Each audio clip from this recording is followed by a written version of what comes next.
ಗಂಗಾವತಿಯ ಶ್ರೀ ಗುರು ರಾಘವೇಂದ್ರ ಭಕ್ತ ಮಂಡಳಿ ಗಂಗಾವತಿ ಇವರ ನೇತೃತ್ವದಲ್ಲಿ 11ನೇ ವರ್ಷದ ಮಂತ್ರಾಲಯ ಪಾದಯಾತ್ರೆ ಕಾರ್ಯಕ್ರಮ ಶ್ರೀರಾಮ ಮಂದಿರದಲ್ಲಿ ನಡೆಯಿತು. ಜುಲೈ 17ರಿಂದ 21ರವರೆಗೆ ನಡೆಯುವ ಮಂತ್ರಾಲಯ ಪಾದಯಾತ್ರೆಯಲ್ಲಿ ನೂರಾರು ಸಂಖ್ಯೆಯ ಭಕ್ತಾದಿಗಳು ಪಾಲ್ಗೊಂಡಿದ್ದರು. ಪಾದಯಾತ್ರೆಯ ಅಂಗವಾಗಿ ಜುಲೈ 31ರಂದು ಶ್ರೀರಾಮ ಮಂದಿರದಲ್ಲಿ ಶ್ರೀ ಸತ್ಯನಾರಾಯಣ ಸ್ವಾಮಿ ಪೂಜೆಯನ್ನ ಹಮ್ಮಿಕೊಳ್ಳಲಾಗಿದೆ ಎಂದು ಗುರುಗಳಾದ ಶೇಖರ್ ಗುರುಸ್ವಾಮಿಯವರು ನಮ್ಮ ಕಿಷ್ಕಿಂಧ ನ್ಯೂಸ್ಗೆ ತಿಳಿಸಿದರು.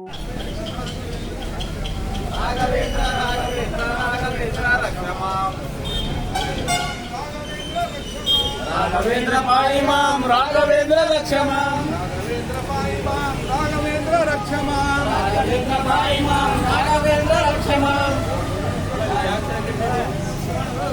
ರಾಘವೇಂದ್ರ ಪಾಯಿ ಮಾಂ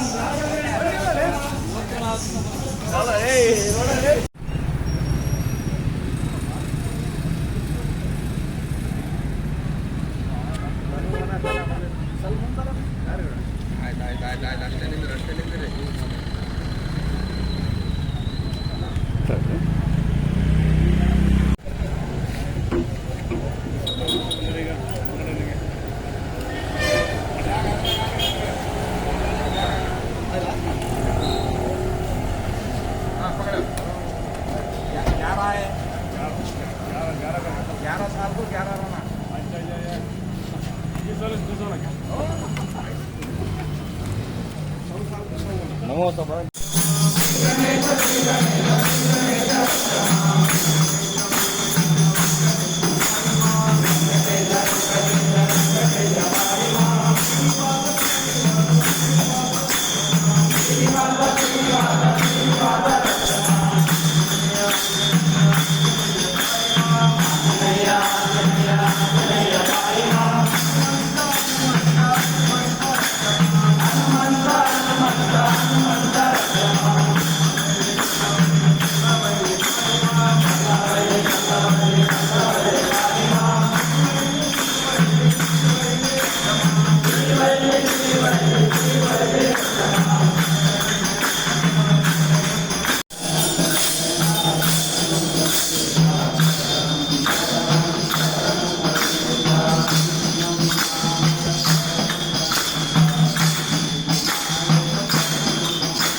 राजाधिराज गुरु सार्वभौम गोविंद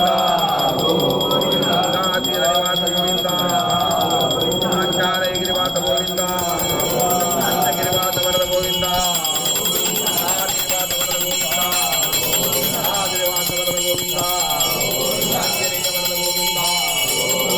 वरद गोविंद गोविंद राजाधिराज गुरु सार्वभौम गोविंद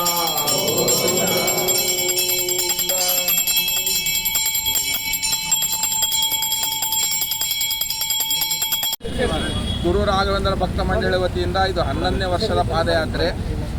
ಈ ಪಾದಯಾತ್ರೆ ನಾವು ರೈತರ ಸಲುವಾಗಿ ಮಳೆ ಬೆಳೆ ಎಲ್ಲ ಸಮೃದ್ಧವಾಗಿ ಆಗಿ ಎಲ್ಲರೂ ಚೆನ್ನಾಗಿರ್ಬೇಕಂತ ಹೇಳಿ ನಾವು ಒಂದು ಸಂಕಲ್ಪ ಮಾಡ್ಕೊಂಡು ಈ ಪಾದಯಾತ್ರೆ ಹೊಂಟಿದ್ದೀವಿ. ಸತತವಾಗಿ 11ನೇ ವರ್ಷ ನಾವು ಪಾದಯಾತ್ರೆ ಮಾಡ್ತಿದ್ದೀವಿ. ಎಲ್ಲರಿಗೂ ಒಳ್ಳೆಯದಾಗಲಿ ಅಂತೇಳಿ ರಾಯರ ಹತ್ರ ಬೇಡ್ಕೊಳ್ತೀವಿ. ಅದೇ ಥರ ಗ್ರಾಮ ದೇವತೆ ಇರ್ಬೋದು, ರಾಯರಿರ್ಬೋದು, ಉದ್ಭವಲಕ್ಷ್ಮಿ ಗುಡಿ ಇರ್ಬೋದು, ಮಲ್ಲಿಕಾರ್ಜುನ ಮಠದಲ್ಲಿರ್ಬೋದು, ಎಲ್ಲ ಪೂಜೆ ಮುಗಿಸ್ಕೊಂಡು ನಾವು ಕಂಪ್ಲಿ ಮಾರ್ಗವಾಗಿ ಪಾದಯಾತ್ರೆ ಹೋಗಿ ಇವತ್ತು 11ನೇ ವರ್ಷದ ಪಾದಯಾತ್ರೆ 17ನೇ ತಾರೀಕು ಇವತ್ತು ಪ್ರಾರಂಭ ಮಾಡಿ ನಾವು 21ನೇ ತಾರೀಕಿಗೆ ಪೂರ್ಣಗೊಳ್ಳುತ್ತದೆ. 22ನೇ ತಾರೀಕಿಗೆ ವಾಪಸ್ ಬಂದು 31ನೇ ತಾರೀಕಿಗೆ ಇದೇ ರಾಮ ಮಂದಿರದಲ್ಲಿ ಪಾದಯಾತ್ರೆ ನಿಮಿತ್ತ ಸತ್ಯನಾರಾಯಣ ಪೂಜೆ ಪ್ರಸಾದ ಇಟ್ಟುಕೊಂಡಿರ್ತೀವಿ. ಎಲ್ಲ ಭಕ್ತಾದಿಗಳು ದಯವಿಟ್ಟು ಆ ದಿನ ಬಂದು ಪ್ರಸಾದ ಸ್ವೀಕರಿಸಬೇಕಾಗಿ ಅಂತೇಳಿ ಭಕ್ತ ಮಂಡಳಿ ವತಿಯಿಂದ ಕೇಳ್ಕೊಳ್ತೀವಿ. ಹರೇ ಶ್ರೀನಿವಾಸ.